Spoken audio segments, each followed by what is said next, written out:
যেটা দান করেন কামাসালি হাব্বা আম্বাতাত সাবআ সানাবিলা ফি কুল্লি সুম্বুলাতিন মিয়াতি হাব্বা। 1 টাকা দান করলে এটা চারা বীজের মতো, রূপে দিলে 7টা শীষ, প্রতি শীষে হয় শত শস্য দানা। আল্লাহ যারে চায় এরকম বাড়ায় দেয়, প্রবৃদ্ধি দেয়। সুবহানাল্লাহ। এজন্য মুক্ত হস্তে দান করতে রাজি আছেন? আগে আগে জাকাত ক্যালকুলেট করে রাখেন। আপনার জাকাত বর্ষ যদি পরেও হয়, দেরি করেও হয়, ধরেন যে প্রতি বছর মুহররমে দেন, আপনি আগে দিতে পারবেন। জাকাত অগ্রিম আদায় করা যায়। সুবহানাল্লাহ বলেন। বিষ্ণু ইসলাম রমাদানে এত দান করতেন, কানা আজওয়াদান নাস, কিন্তু রমাদানে আজওয়াদুন নাস আজওয়াদু বিল খাইরি মিনার রিহিল মুরসালা। প্রবাহিত বাতাসের চেয়ে বিশ্বনবী আর অবদান্যতা বেড়ে যেত। প্রবাহিত বাতাস যেমনি সবাইরে বাতাস দেয়, আস্তিক নাস্তিক মুমিন কাফির সবাইকে শীতল করে দেয়, তেমনি নবীজির রমাদানের দান ছিল এমন, কেউ নবীর কাছে চেয়ে ফিরে গিয়েছে এর নজির নাই। জোরে বলেন সুবহানাল্লাহ। রমাদানে দান করব, ইফতার শেয়ার করব। কাউকে ইফতারি করালে সারাদিন রোজা রেখে তার যে সওয়াব, আপনি ইফতার করানোর কারণে আপনার আমলনামায় ওই সওয়াব আল্লাহ ঢুকাই দিবেন। পড়েন সুবহানাল্লাহ। সাহাবারা বললেন, নবী আমরা গরিব মানুষ, ইফতারি খাওয়ানোর পয়সা নাই। আল্লাহর হাবিব বললেন, ওয়ালাউ বিমাজ কাতিলাবান, 1 ঢোক দুধ, ওলাউ বিতামরা, 1টাও খেজুর, ওলাউ বিশারবাতিমা, 1 ঢোক পানি খাইয়েও যদি কারো রোজা ভাঙাও, তারপরে ওই সওয়াব তোমার আমলনামায় দিবে কে?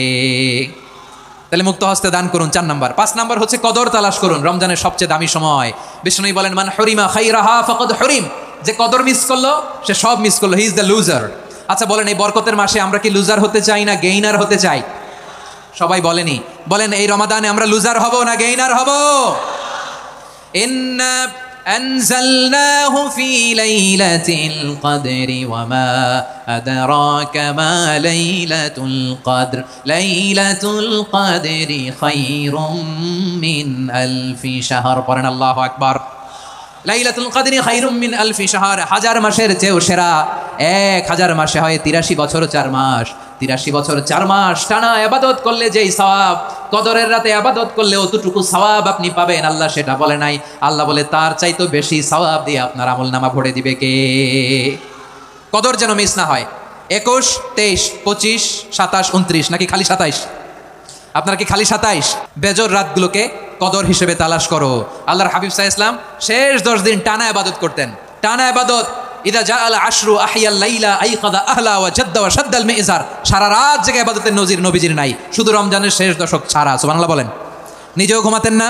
ফাতেমা রাদিয়াল্লাহু তাআলা আনহু, আলী রাদিয়াল্লাহু তাআলা আনহু কাউকে ঘুমাতে দিতেন না, সবাইকে জাগিয়ে তুলতেন। আমরা সারা রাত জেগে ইবাদত করব। রাজি আছেন তো? কদর যেন আমাদের মিস না হয়। আজকে থেকেই ক্যালেন্ডারে মার্ক করে রাখেন। সব কাজ পেছনে ফেলে, সব ব্যস্ততাকে পেছনে ফেলে ইবাদতের জন্য আমরা প্রস্তুত থাকবো কদরের রাতে। কোনোভাবে কদর যেন আমাদের মিস না হয়, ইনশাআল্লাহ। বলেন তো সবাই। 6 নম্বরে পারলে ইতিকাফ করবেন। আল্লাহর হাবিব সাল্লাল্লাহু আলাইহি ওয়াসাল্লাম প্রতি বছর 10 দিন ইতিকাফ করতেন।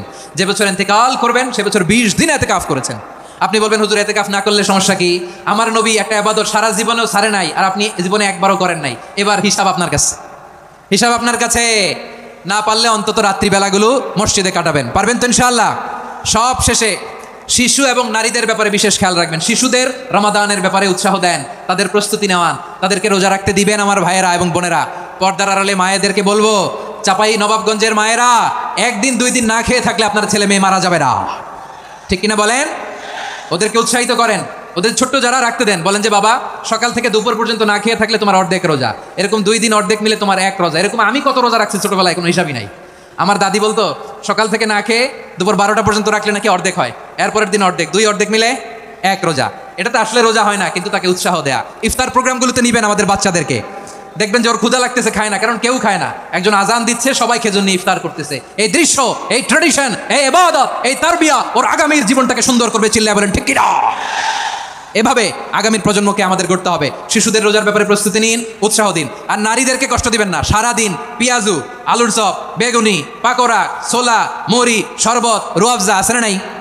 বানাতে বানাতে আমাদের বোনেরা কাহিল হয়ে যায়, আর তারাবি পড়তে পারে না, ইবাদত করতে পারে না। আমরা যেন আমাদের বোনদের প্রতি ইহসান করি। পারবেন তো সবাই? এই 7টি করণীয়, 7টি বর্জনীয়। 1 নাম্বার, বিলম্বে ইফতার করবেন না কখনো। 1 নাম্বার, দেরি করে ইফতার করা নিষিদ্ধ। ইহুদিরা দেরি করে ইফতার করে। লা ইয়াজালুন নাসু আলা খাইরিন মা আজ্জালুল ফিতরা। বিশ্বনবী বলেছেন, এই উম্মত যতদিন আগে আগে ইফতার করবে, এই উম্মতের কপাল থেকে কল্যাণ কেউ ছিনিয়ে নিতে পারবে না। চিল্লায় বলেন ঠিক কিনা? আজানের জন্য বসে থাকবেন না, সময় দেখবেন।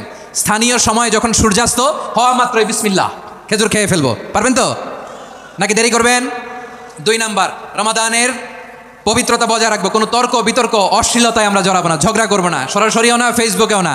করবেন? কেউ গালি দিলে বলবেন ইন্নী ইমরুউন সায়েম, আমি রোজাদার। আল্লাহর হাবিব শিখিয়েছেন, কেউ যদি তোমার গালি দেয় কটু কথা বলে, অশ্লীল কথা বলে, রমজানে তুমিও বলতে পারবে না। তুমি বলতে পারবা ইন্নিমরুউন সাইন, আমি রোজাদার। আজকে থেকে নিয়ত করেন, রমজানে কেউ গালি দিলে আপনি একটা গালি দিবেন নাকি? কি বলবেন? রোজাদার, রমজানের পবিত্রতা আমি ভঙ্গ করতে পারবো না। অশ্লীল নাটক সিনেমা আমরা দেখবো না। ব্যাড হ্যাবিট থাকলে রমাদানে এটা ছাড়ার মহা সুযোগ। স্মোকিং এর অভ্যাস আছে অনেকের, ঠিক কিনা? চাঁপাইনবাবগঞ্জে আপনারা স্মোকিং করেন?